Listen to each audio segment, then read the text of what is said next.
cultures are boundary-defining engines. That's what they do. They teach you, we do it this way. Don't go there in your mind, in your heart. Follow the rules. Follow the rules. Cultures are like operating systems. Your sensory apparatus connected up to your local language is a very good threat detection device. And that is really what the animal body evolved to be. We wouldn't be here if we weren't at the end of a long line of superb threat detection devices. So the mind, under the influence of culture and cultural values, evolves as a threat detection device. But notice that carried far enough, that ends in paranoia. So then, in a sense, all cultural values carried to their ultimate end produce the paranoid personality. Fearful, watchful, never resting, never sleeping, always looking for the worst in every situation. But the mind is like water. It takes the shape of the vessel into which it is poured, always. Can you all hear? Is that good? Can you hear? Is that working for you? Great. Okay. Well, it's a pleasure to be here. It's always a pleasure to speak for the Whole Life Expo because they turn out interesting people, my own special brand of freaks, and then those who wander the halls in search of enlightenment from Moldavite suppositories and what have you. And we're always happy to enlighten them. Before I get into the bulk of my thing, I hope you each got one of these things as you came in. These are two events. One is an old favorite. In fact, as I look out over this crowd, I see many familiar faces from these Mexico get-togethers, which have been going on now for about 8 years. If you're interested in ethnobotany, psychedelic plants, shamanism, ethnochemistry, ethnoarchaeology, psychedelic archaeology, this is probably the place where you get more people who are experts in this field under one tent than anywhere else. Jonathan Ott, the author of Pharmacotheon, Rob Montgomery, Manuel Torres, Christian Rech, the German ethno-anthropologist, all kinds of people come to this thing, and it's held in Palenque, within walking distance of the ruins each year, and it's the height of mushroom season, and I need say no more about that. So if you can, join us. And then in this past year at Palenque, speaking with Manuel Torres and Ken Symington, we decided that the psychedelic community was ready to attempt to take the next step in legitimizing itself in the general cultural dialogue.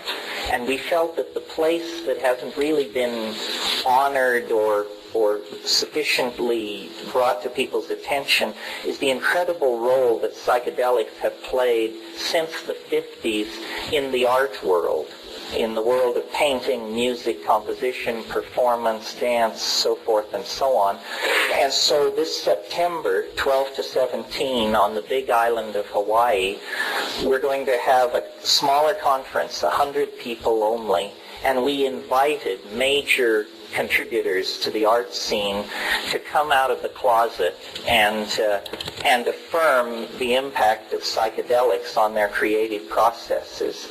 And we have people such as Alex Gray, the painter, Robert Venosa, who's a Boulder painter, brilliant international painter, Annie Sprinkle, the performance artist, Tom Robbins, the novelist who's just finished. I talked to him on the phone yesterday. I'm having dinner with him in Seattle tomorrow night. He's just finished the longest Tom Robbins novel ever written. So Tom Robbins fans, take note. Who else? Mark Pesce, Bruce Damer. These are cyberspace folks. Louis John Carlino, who did the movie Resurrection, and The Sailor Who Fell from Grace with the Sea. If you are a psychedelic artist, collector, dealer, or enthusiast, and you want to hang with these people, please consider this conference. That's all the commercial and self-aggrandizing stuff I want to talk about. On to the main event. The way this will work is I'll talk for a while, and then we'll do questions for a while, and then it will be over, and then I'll go down to the bookstore, and if anybody needs to speak to me or have a book signed, please come down there. Okay.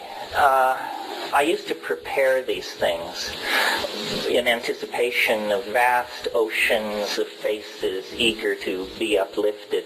Since the oceans of faces are, practically speaking, more like small ponds, I've realized that these are really conversations around and about one subject only, which is what in the world is going on?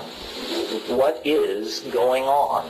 I mean, what does it mean to be incarnate in a human body at the end of the 20th century in a squirrely culture like this, trying to make sense of your heritage, your opportunities, the contents of the culture, the contents of your own mind? Is it possible to have an overarching viewpoint that is not somehow canned or cultish or self-limited in its approach? In other words, is it possible to cultivate an open mind and sanity in the kind of society and psychological environment that we all share? And it grows daily and weekly, as you know, harder to do this, weirder to integrate, more on your plate to assimilate. And I certainly don't have final or even nearly final answers. I think it all lies in posing the questions in a certain way, in feeling the data in a certain way. And one of the things I try to convince people is it's not necessary to achieve closure with this stuff. And in fact, any ideological or belief system that offers closure, meaning final answers, is sure to be wrong, sure to be self-limiting, sure to be inadequate to the facts. So one of the ideas I'd like to put out is that, and it may seem strange in this venue, but perhaps not, the idea that ideology is not our friend. It is not a matter of choosing from a smorgasbord of ideologies and rejecting the flawed, the self-contradictory, and the oversimple in favor of the unflawed, the complex enough. Where is it writ in adamantine that semi-carnivorous monkeys can or should be capable of understanding reality? That seems to me one of the first illusions and one of the more prideful illusions of human culture, that a final understanding is possible in the first place. Better, I think, to try and frame questions which can endure and leave off searching for answers, because answers are like operating systems. They're being upgraded faster than you can keep up with it. I want to mention just a couple of things that are happening to sort of set the context. I mean, this is the stuff I worry about or think about. In the last 10 days, if you have not been paying attention, because the news has certainly been offering many different matters to claim your attention, but in the last 10 days, a new solar system, a new star system with 3 giant planets has been discovered. So this is a multiple planet solar system in Epsilon Andromedae, 44 light years away. What does that mean to us? Well, it means that solar systems like our own are probably as common as popcorn on a theater floor. No reason to think not. In fact, right now, we know of 20 planets outside the solar system, twice as many as we know inside the solar system. So we're living in a different world than everybody was living in even just 5 years ago. Science is lifting veils and opening doorways on a universe so vast, so strange, so counterintuitive that it's literally all you can do to keep up. Here's another factoid. There are now more square miles of territory in virtual reality than the entire surface of the Earth. Virtual reality is now larger than this planet. I don't know if you spend much time in VR. I spend a little time there. I was looking at Alpha World before I left Hawaii. The opening screen is from 25,000 feet above Alpha World. The entire thing cannot fit on the screen. Denver would fit on the screen at an altitude of 25,000 feet. You could see the outlying suburbs. But Alpha World won't fit. That's how large a single world of virtual reality is. And there are hundreds, if not thousands, being built, being expanded, being edited and changed as we speak. We're now just a hair's breadth away from there being 6 billion people on this planet. Again, I checked on the internet before I left. We're something like 100 million short. So by the time I get back to Hawaii in a month, we'll be over the 6 billion mark. Then just to touch on a few things, the strongest hallucinogen known to science is legal, free, and easily grown, totally unlimited in its distribution, its accessibility. I'm talking about alpha salvinorin now. Quantum teleportation has been achieved and is moving out of the laboratory, and probably in the next half dozen years will be the basis of an entirely new kind of computational machine with greater computing capacity than all the computers presently operating in North America. And had I had more time, I could just keep going with this laundry list of shockers. The human world is exploding at the seams. Human creativity and the implementation of human inventions and technologies is now at an accelerated fever pitch like nothing ever before seen in the history of the world. Well, where is it leading, and how does one integrate this stuff into one's own life? What does it mean about the experience of being human? If you followed the evolution of my ideas, you know that I have proposed the existence of an invisible, permeating something that is throughout all being, all time, all space, all bodies, all thoughts, which I call novelty. And the interesting thing about novelty is that it's increasing constantly.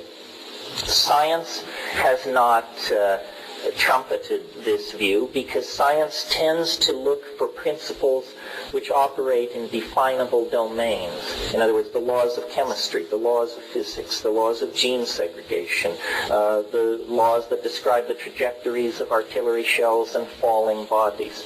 But I submit to you that there is an overarching law which affects all reality, and that you don't need an atom smasher or extremely advanced mathematical methodologies to discern. It is self-evident in your own experience. And what it is that as we go back in time, the universe is found to be a simpler place. If we go back a long ways in time, the universe is a very simple place. There are no cultures, there are no animals, there are no plants. Indeed, if we go far enough back in time, there are no stars and planets. The universe is simply a swarming ocean of energy. But as we approach the present, it's as though the universe has undergone a series of crystallizations out of itself of higher and higher forms of organization. And this is what I call novelty. Now, people have attacked this concept, saying that it's impossible to define in English or mathematically. Most things that are interesting are impossible to define. Love, courage, decency, dignity, hope, fear, impossible to define. It doesn't preclude them from shaping our world. And the absence of a mathematical definition of novelty shouldn't impede us greatly either, because it's an intuitively graspable concept. Novelty is complexity. It's connectivity. It's complex, non-equilibrium thermodynamic states that sustain themselves far from equilibrium. That's you as a body. That's us as a society. That's this planet as a living ecosystem. And the interesting thing about this novelty is any given level of it which is achieved becomes the platform for further advance into novelty. Now, there is a retardant force, and I call it habit, to keep it away from concepts like thermodynamic entropy. Habit.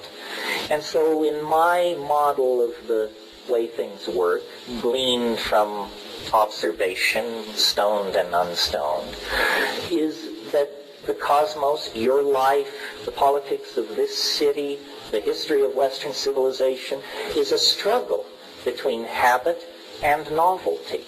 Habit is also an intuitively graspable concept. It means conservatism, recidivism, doing things the traditional way, not taking chances. And these things are not moral values. Sometimes the right move is habitual, sometimes the right move is novel.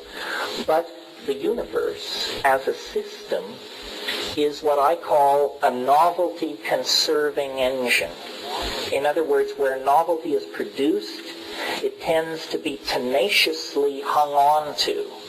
It can't always be hung on to, but it is tenaciously hung on to. So, as an example of what do I mean by tenaciously hung on to, 65 million years ago, as you know, an asteroid of considerable dimensions struck this planet, and in a single day, the dinosaurs, the great saurians, went extinct. Maybe it wasn't a single day, maybe it was weeks. But in terms of the time scale of the life of the Earth, it was a blink of an eye. That was a tremendous setback for novelty. These beautifully climaxed and integrated ecosystems of dinosaurs and rainforests and so forth were just pulverized to dust. It had taken 3 billion years, 4 billion years for the planet to achieve that kind of novelty. 65 million years later, a fraction of the time it took the original system to establish itself, it's all good. The dinosaurs are gone forever, but in their place, much more novel, much more interesting, much more complex animal and plant biota have established themselves. So what took 4 billion years to achieve turned to rubble, 65 million years is back in place. This is because of this tendency for nature to prefer and conserve novelty. Well, I don't think, somebody might resist this or they might have problems with it, but I think it's self-evidently true that this is the most complex age the universe has ever known, because we not only have all which preceded, but we have then our own dear selves, the poetry of William Blake, the mathematical equations of Albert Einstein, the painting of Rembrandt. We have all of this to add into the mix. What takes this out of the realm of sophomoric and theoretical discussion is the second part of my observations on novelty. And that is that novelty occurs faster and faster as you approach the present. In other words, this isn't that the universe is driving toward ultimate novelty at constant speed and has been since the beginning of the universe. Not at all. The universe is moving toward ultimate novelty, but following a kind of asymptotic spiral or of closure, so that each advance into novelty is preceded by the next at an ever greater rate. of what I call ingression into novelty. This is a phrase out of Alfred North Whitehead. So what does that mean?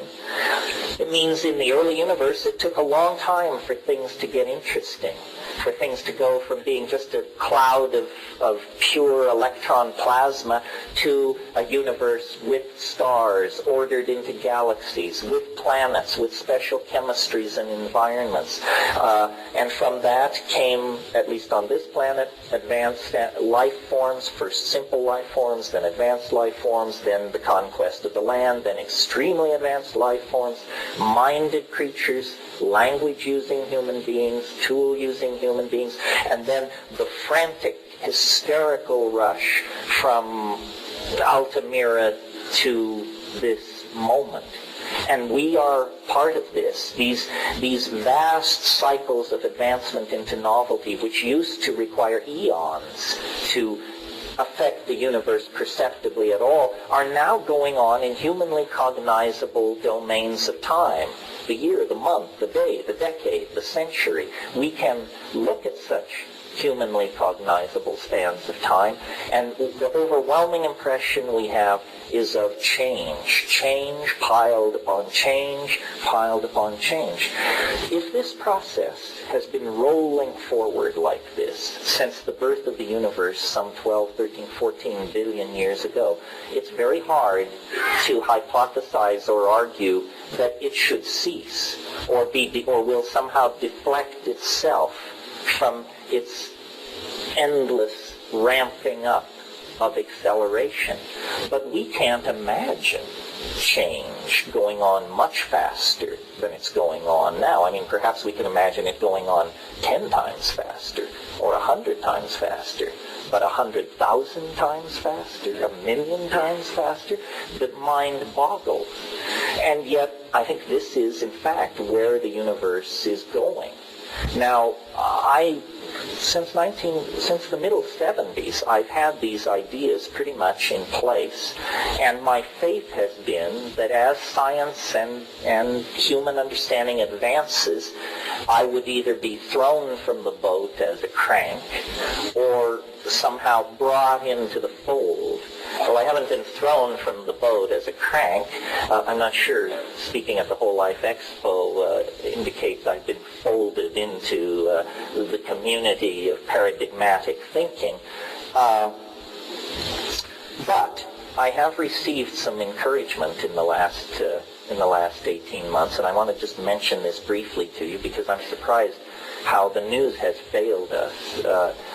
Did you know that in the last 12 months, a fundamental law governing the universe in all its parts and places has been discovered that was previously not only unsuspected but denied?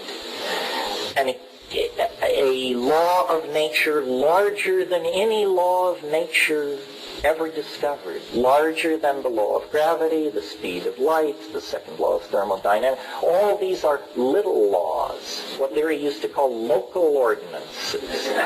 But these local ordinances have now been contextualized in a discovery of such import that it has not even been assimilated by the community of its discoverers, let alone handed down to the peasantry like you and I. And what I'm talking about is the discovery of the cosmological constant omega. And I don't want to spend too much time on this, but here it is in a nutshell. The universe is expanding faster than the ordinary laws of physics can account for. This was realized a year and a half ago by one team of astrophysicists. They handed it on to a second team. They confirmed it. They handed it on to a third. They confirmed it. And a very counterintuitive picture of things is emerging. The universe is not going to fall back on itself in some grand crunch billions of years hence. Rather, the universe is going to expand forever. Forever. But here's the kicker. Faster and faster and faster. Forever. With no barriers and no limitation. Someone may say, well, what about the speed of light? The speed of light does not cover the law of the cosmological constant, because this law is not saying that matter is moving apart faster and faster. If that were the case, the relativistic physics would put a speed limit on it. It's saying that space itself is expanding faster and faster. This is a quality of empty space. The universe that comes into focus with this law in hand is a universe that in only a couple or 3 billion years will begin to lose contact with large parts of itself because they will be moving apart at greater than relativistic speed. So it turns out there is a cosmic law which has built into itself this idea of an endless acceleration toward infinity. And what it means is that in a few billion years, this area of space that we call our universe may be so diffuse that there may be no more than a handful of rattling electrons in the entire universe, so-called, today. Well, the reason this gives me hope is because, in the first place, who wants to fall back into the big crunch? I mean, that's a really anti-novel thing, to have half the life of the universe be the retracing of the first half. And I believe, and again, these are bold generalizations, but generally substantiated, that nature is fractal in its structure. What that means is that a pattern occurring on a given scale can be expected to occur on other scales, very different. Simple example, an atom is a nucleus with electrons spinning around it. A solar system is a star with atoms spinning around it. A galaxy is a huge black hole and the agglomeration of stars within the outlying neighborhood spiraling around it. These are things on tremendously different scales, and yet they are organized similarly. And so I believe this is how nature works. Once she finds a pattern that works, she applies it in many domains of temperature, pressure, and cosmic scaling. So this cosmological constant, omega, which says that the universe is expanding faster and faster, throws a kind of umbrella of political correctness over my notion that we are moving faster and faster into novelty, and that we are, as it were, simply the dust motes or the magnetic particles in the presence of some kind of field phenomenon which is organizing us to its will.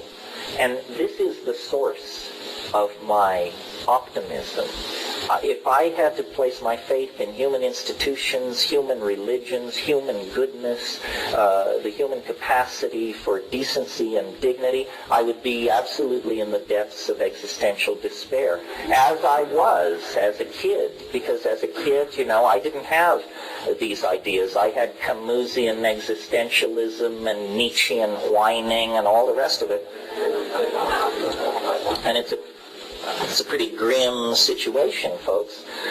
But I really believe that without atom smashers, without long base interferometers and all the rest of it, you can go into nature and open your eyes and open your mind, and you will see these processes in play, and you can easily extrapolate them to your own life.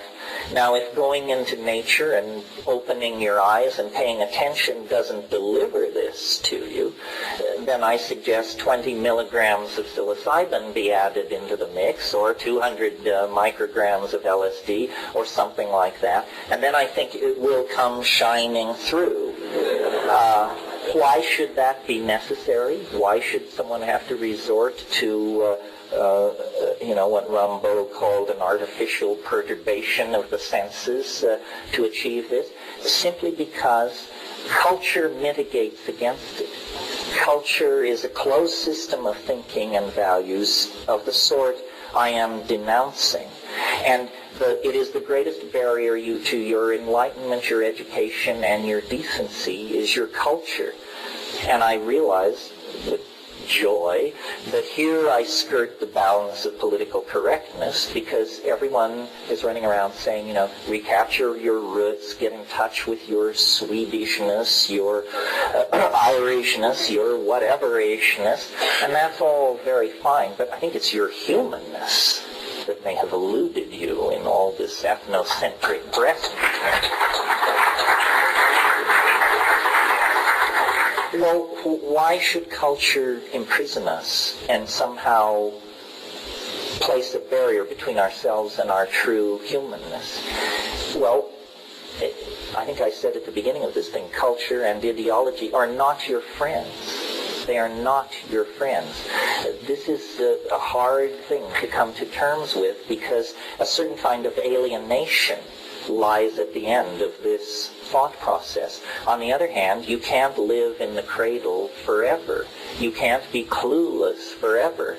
So somebody might as well just lay it out for you and say, culture is for the convenience of culture, not you. How many times have your sexual desires, career aspirations, financial dealings, and aesthetic inclinations been squashed, twisted, rejected, and minimized by cultural values? And if you don't think culture is your enemy, ask the 18-year-old kid who is given a rifle and sent to the other side of the world to murder strangers if culture is his friend. These extreme examples should bring it home to us that it's a kind of a con game. It is, in fact, strangely enough, a kind of virtual reality. We have been led to think of virtual realities as something on the screen of a computer or presented through a headset, but that's an electronic virtual reality. The primary technology for the building of virtual realities is language. Once you start talking about race pride, loyalty, our destiny, our God, our mission, it's like building virtual realities. And people begin to treat these things as though they had the substantiality of real objects, and to build their lives as though these things were real. And what is this? It's a diminution of humanness. You're choosing to limit yourself to a cultural reality, whether it's the reality of being Witoto or Orthodox Jewish or whatever it is. It's a smaller world than the simple hardware you were born into this universe with. And the substances, the drugs, the plants, the things which perturb consciousness, they don't address cultural values. They blast through them. They address the animal body, the mammalian brain. They perturb these information fields outside of the relativistic set of values that the culture is giving you. This is why people who yearn for legal psychedelics have not thought, in my opinion, deeply enough about what is really at stake here. Imagine a culture so certain of its primary values, so sure that it represented the right way to live, that it would encourage people to take psychedelic substances and examine its premises. There ain't such, at least not in the high-tech industrial democracies or the fascist states either. Some Aboriginal cultures have this courage, but it has kept them very close to the breast of nature and her processes. Cultures that have habitually broken down the cultural illusion and examined the terrifying reality beyond it have not marched off then to pontificate with the religions of absolutism or scientific absolutism or all the rest of it. Well, why is that? It's because cultures are virtual realities made of language, and if there is one thing psychedelics do, whether you hate them, whether you love them, whether you don't give a hoot, what they do is they dissolve boundaries. The boundaries between you and the floor, between you and your friend, between you and you last week, and you next week, and they dissolve boundaries. That's what they do. That is the ultimately subversive behavior. Cultures are boundary-defining engines. That's what they do. They teach you, we do it this way. Don't go there in your mind, in your heart. Follow the rules. Follow the rules. Cultures are like operating systems. You know, at Ur and at Well, will do. They set up a stela in the center of the marketplace.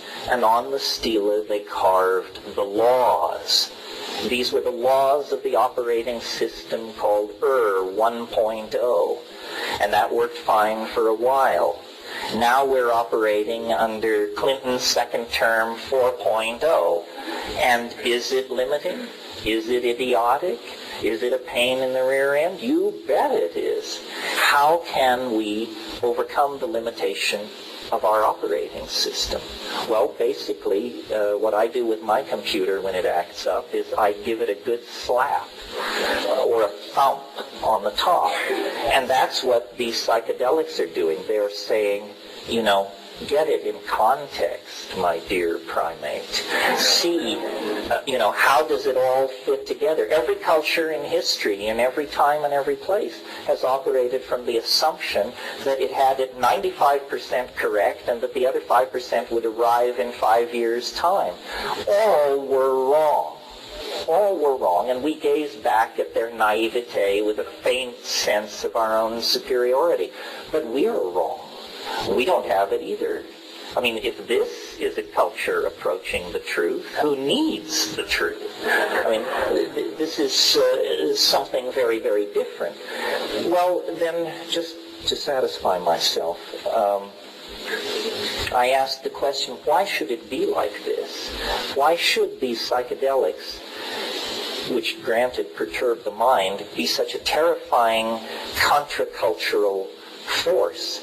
And what does that mean? Well, I think it works something like this.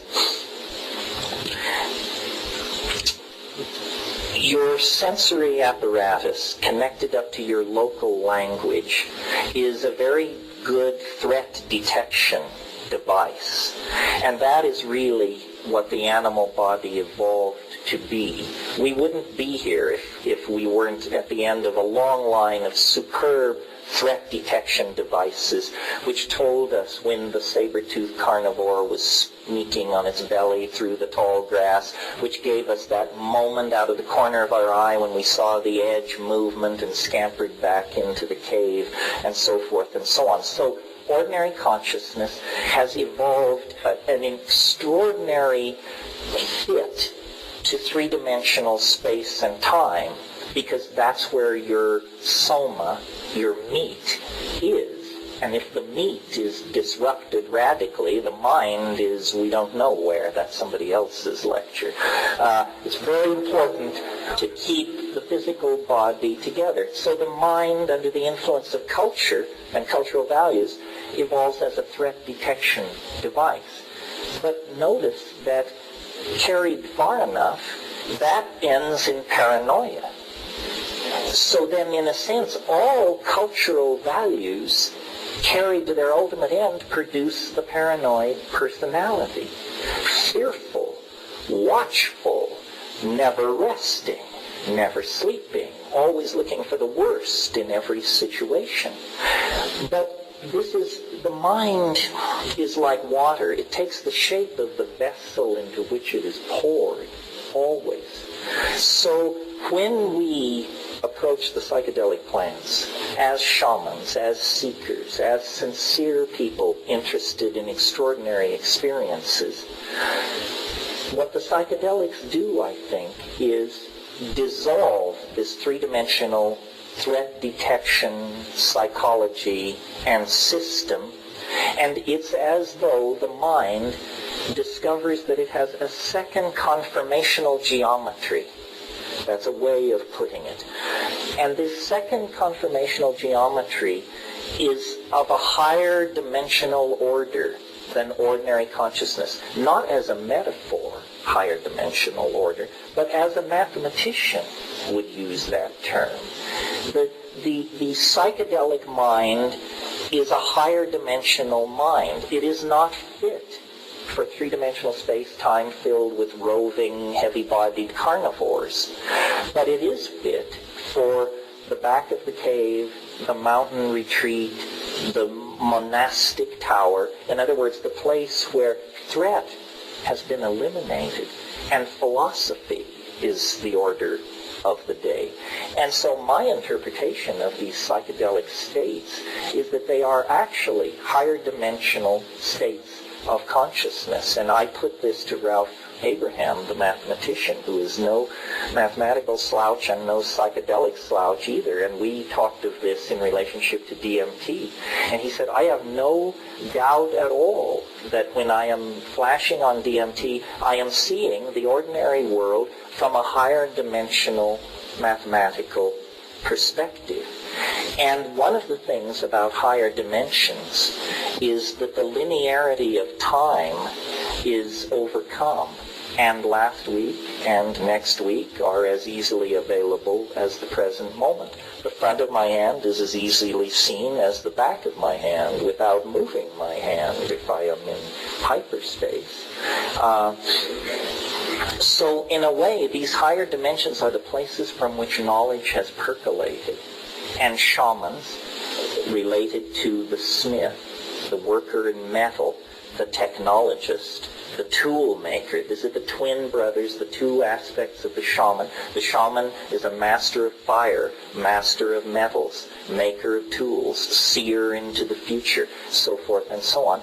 The shaman is outside of cultural time and is, I don't like this word, but channeling the future which is to come in the form of technologies, innovations, languages, behaviors, so forth and so on. And this is why the shaman has always been the paradigmatic figure for Aboriginal cultures, because the shaman knows more, and the method of the shaman has always been perturbation of consciousness, not always psychedelic plants or substances. Can be hooking metal hooks under your pectoral muscles and hanging for 14 hours in the sun, can be abandonment in the wilderness, can be extreme forms of fasting, can be ordeal poisons, but people are not fools. All of these things are extremely risky and unpleasant, while the psychedelics are the most effective and the least invasive. I mean, let's take 30 milligrams of psilocybin or a great fistful of mushrooms. 3 hours into it, you are definitely thrown into the lap of God. 8 hours into it, you're simply looking back on it, reflecting, drawing conclusions, and wondering where do you go from here. So this is a roundabout way of explaining. It's no surprise to me that society is very nervous around this issue, because society's eggs are all in one basket, and the psychedelically inspired citizen or the psychedelically inspired shaman is a dangerous force. Even in traditional societies, the shaman is central to the social functioning and the health and so forth, but is never allowed to be physically central.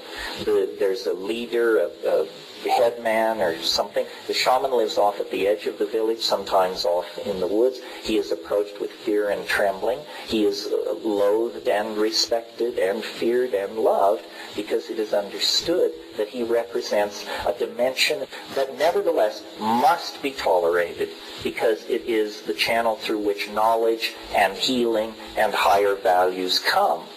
Now, in a society like ours, we say we have other methods. We don't need the ravings of intoxicated shamans. We have the scientific method. We have the gospel. We have the Talmud. We have all of these things, and they are sufficient for us to guide ourselves. But to guide ourselves where?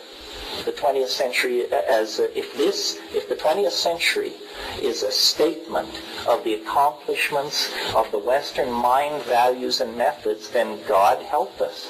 Because the 20th century is a disgrace, and to this moment, a disgrace. It was so comfortable to look back at Auschwitz and say, well, the 30s, the 40s, Hitler, those gray, grainy movies, this has nothing to do with us. This is just some terrible thing that happened in Europe 50 years ago. No. This is happening It's happening as we speak. People are being pushed into boxcars and taken away to be lined up and shot for no reason whatsoever, while glasses tinkle and toasts are made by those who define themselves as the preservers of freedom, dignity, and Western value. We haven't learned anything. The 20th century is the most condemnatory piece of evidence you can place against the Western mind, and it seems to me it's a knockout punch. I don't know who's responsible for this, but whoever is responsible is guilty of crimes against humanity. How do we overcome this? How do we find real values? Well, we find them in caring for the earth. Nature presents an established set of processes and achievements, billions of years old, which exercise a moral claim on rational intelligence, if it will but notice. And so that's what this is all about. It's about Aboriginal values and Aboriginal technologies, psychedelic drugs, shamanism, what have you, offering to us in the final moments of our unravelment a different and better way to carry on, a different and better way to behave and build a world. And it doesn't come a moment too soon. It may come too late. The ultimate tragedy. Imagine if we, in this ultimate kind of thanatoptic struggle, actually got it right, only to understand that the momentum of our own idiocy was so great that you would die knowing you could have done it right, but you would die anyway. And I mean as a culture, as a planet. So it's a call to awakening. Can cultural values be saved? I don't think so. I don't give a hoot. I mean, I'm an egg smasher. I mean, I think we should save the Rembrandts and save, the Pirandello de Francescas and all that, but we cannot save the values. Racism, sexism, homophobia, xenophobia, product fetishism, enormous pyramids of class and privilege. None of this is savable. None of it is worth saving. Science is worth saving. It's worth reforming because it is, as a method, powerful. But in the presence of people contaminated by these other values, it becomes an engine of madness, of consumer fetishism, of propagandizing, of the waging of war on unimaginable scales. Religion, as we have practiced it, I don't think can be saved, because what religion has given us are laundry lists of moral do's and don'ts that are preposterous on the face of them. I mean, if the people who preceded us believed all that, then this world is the consequence of those beliefs. And this is hell. This is hell. So, if there's a message here rather than just a rant, I think it would be to return to nature, observe, open your eyes, get smart. Culture is not your friend. Religion is not your friend. The values of these cultures are fatal. And if we don't wrench the direction of human society into an entirely new way of doing things, the clock is ticking. Nature is unforgiving. Intelligence is a grand experiment, but if it does not serve novelty and diversity and the production of love and community and true caring, who needs it? Who needs it? Better to have a universe that glorifies God through its diversity than a universe which is the travesty of a demonic intent. And if you are not a psychedelic person and none of that appeals to you, that's fine too. That is not a requirement. What is a requirement is moral intelligence. And you have to get it one way or another in a hurry. The reason I speak for psychedelics is because that's the only thing I have ever seen work as fast as I think we have to have this change happen. If the Sermon on the Mount could have done it, we would have turned the corner then. We've had great teachers, and they were crucified, trampled, ignored, distorted, perverted. The right idea is not enough. What is necessary is the lightning strike of true gnosis, however that can occur. And as I said, I speak for the psychedelics because I have felt their impact personally, and I have been with cultures that have stayed close to that campfire, and I have seen the beauty and the integrity and the humanness of those cultures. And we know this, I think. It simply needs to be articulated and spread and made clear. It is the faith that nature's dynamic will carry us to the completion and the enlightenment that we seek. Thank you very much.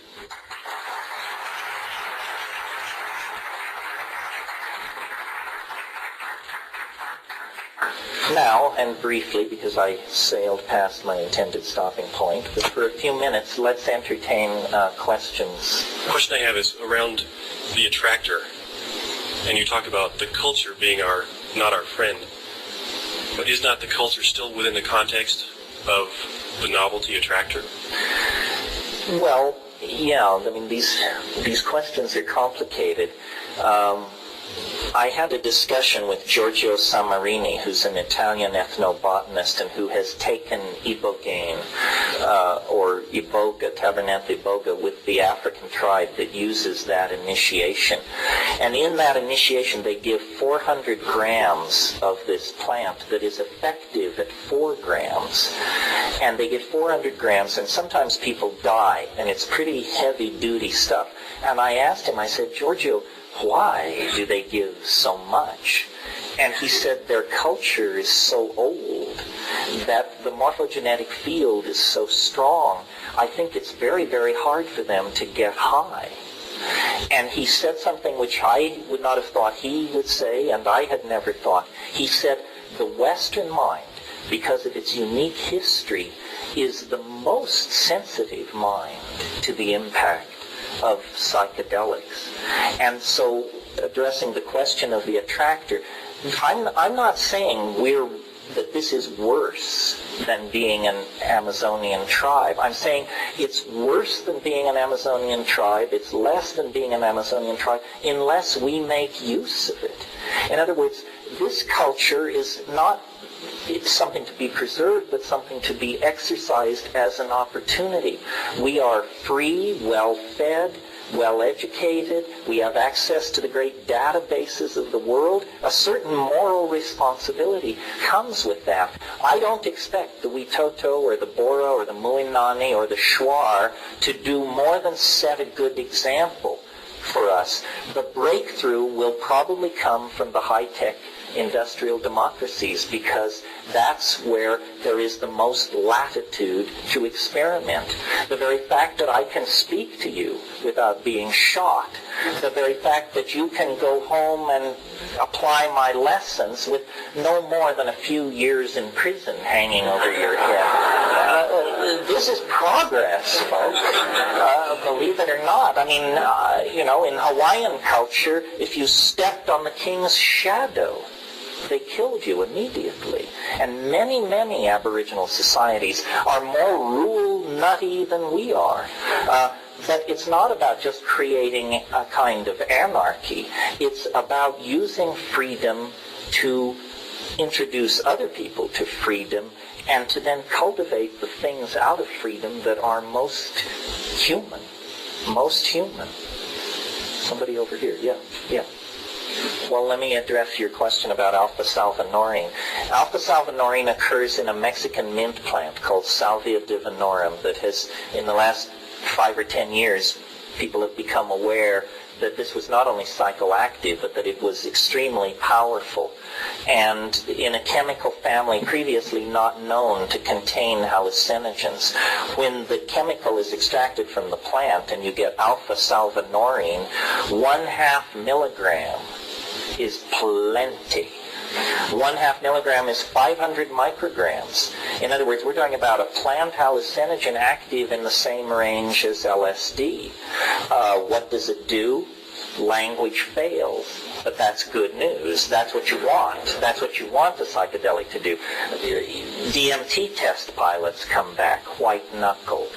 And let me say about drugs, it really bugs me. It's, again, a tyranny of language.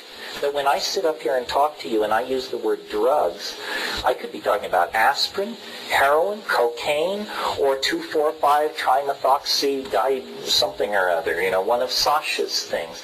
It's a poverty of language.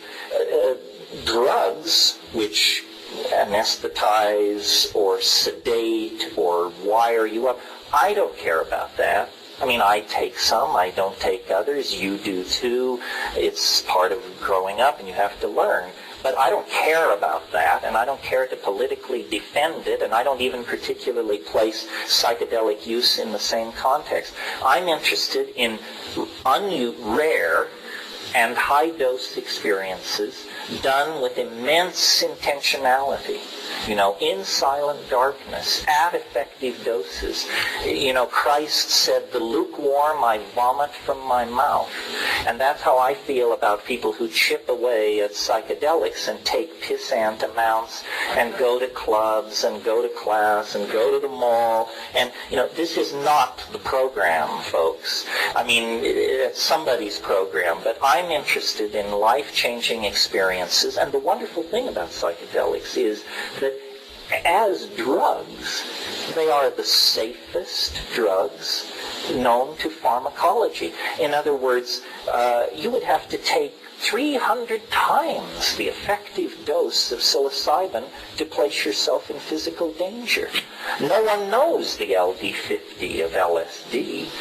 So ask a pharmacologist, they will tell you these are the safest drugs known to science. And yet they are the drugs most inveighed against, most scheduled, and the prisons are full of people who committed the unimaginable crime of smoking, growing, or trafficking in cannabis, for crying out loud.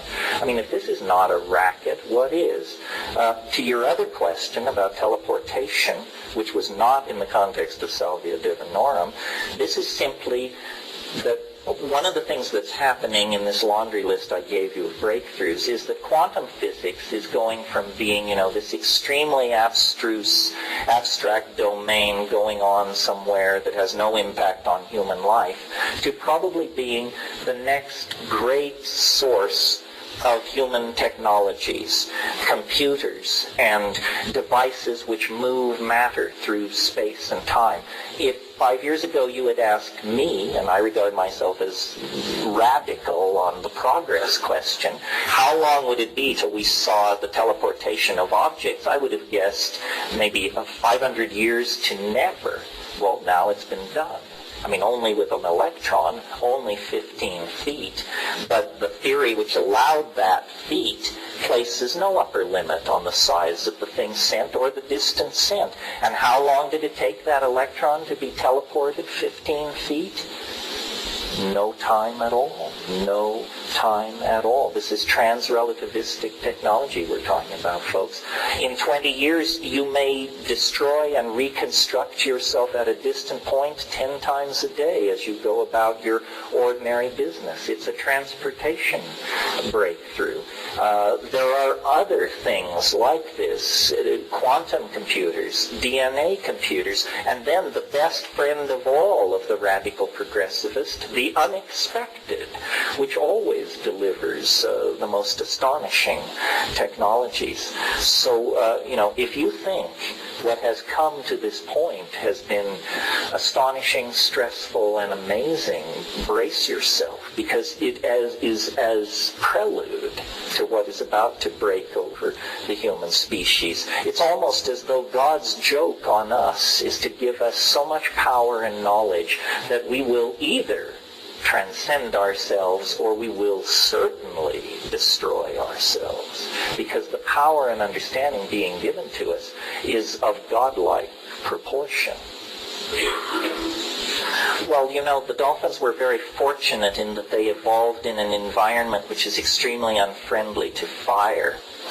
Fire leads you to do reckless and crazy things. The smelting of metals is the basic thing. Yes, I've been the champion of mushroom intelligence. There are many minds congruent with our inhabiting of this planet. The dolphin mind, the octopus mind, these plants which talk to you. I know if you've never had a plant talk to you, that sounds as silly as saying that someone's channeling the history of Atlantis. But once you've had a plant talk to you, you realize, yes, they do. It's a problem to figure out how this happens, but that it happens is no big deal. Above 20 milligrams of psilocybin, most people report voices with interesting things to say. Above 75 milligrams of DMT in Strassman's experiments, most people reported entities of some sort. Well, it's easy to dismiss it and say, well, this is a hallucination. But what is a hallucination, my friend? Another form of intelligence that fascinates me, and I think this is where the great surprise may come.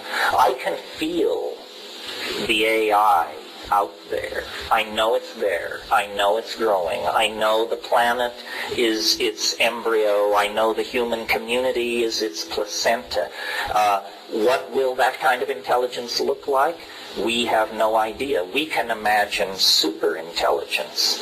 But the first thing superintelligence will do in the first 5 seconds of its existence, it will design itself toward super intelligence. And this, we have no notion of how it will see us. We have the cheerful guidance of Buddhist logic, which leads us to hope that the superintelligence will be bodhisattvic in intent. It damn sure better be, because otherwise we will be thoroughly hung out to dry. How far away is the AI? No one knows. It could exist now. If it thinks like we think, but is hyper-intelligent, the first thing I would do if I were an AI is I would hide. I would hide for maybe a few milliseconds while I figured out what was going on with this planet and its denizens, and then I would make my move. And Hans Moravec of the Carnegie Mellon Institute of Artificial Intelligence says, we probably won't ever know what hit us. Well, I think that's a paranoid view. No need to be paranoid and little reason to be hopeful. This is beyond human understanding. And yet the social and economic systems that we've put in place, specifically consumer capitalism, drive us to do all the things that bring the AI closer. What do I mean? More connectivity, greater processing speed, deeper data banks, more complex operating systems, more automatic searches, more bots, more voids, more code, and nobody knows what's steaming and fermenting out there. Ilya Prigozhin won the Nobel Prize for Physics by proving that chemical systems spontaneously mutate to higher states of order. So then, surely, must complex networks behave the same laws. And we are building the most complex networks ever conceived by the mind of man, and we are making them ever more complex, and we are turning more and more of our cultural functioning over to machines that operate according to criteria but dimly perceived by their designers. So I think the future, Alfred North Whitehead said, it is the business of the future to be dangerous. And so it is, but never more dangerous than at the present moment. I've come to believe, and I'll just lay it on you, why not, I've got the mic, that what's really going on is that the Earth's strategy for its own survival is through machines, and that the human beings are an intermediate step. Someone once said, plants invented animals to carry them around.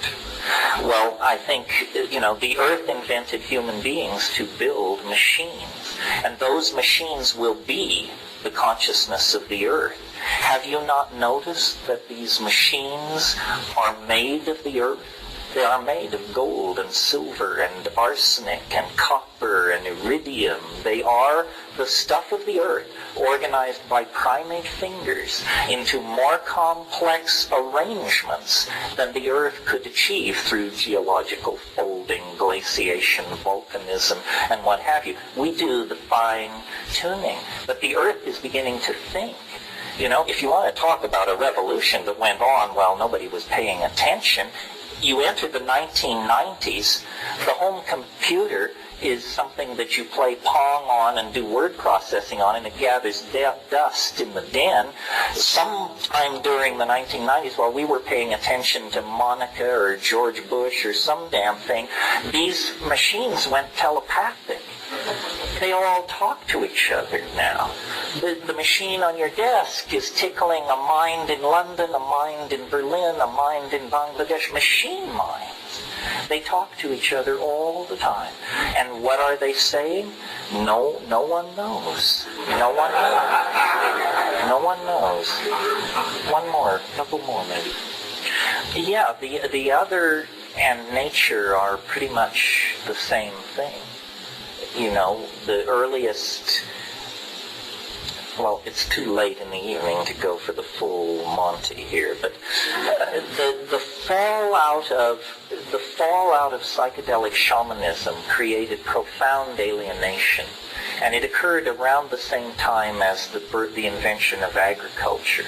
And agriculture halted nomadism and the wandering of small tribes of people over the earth.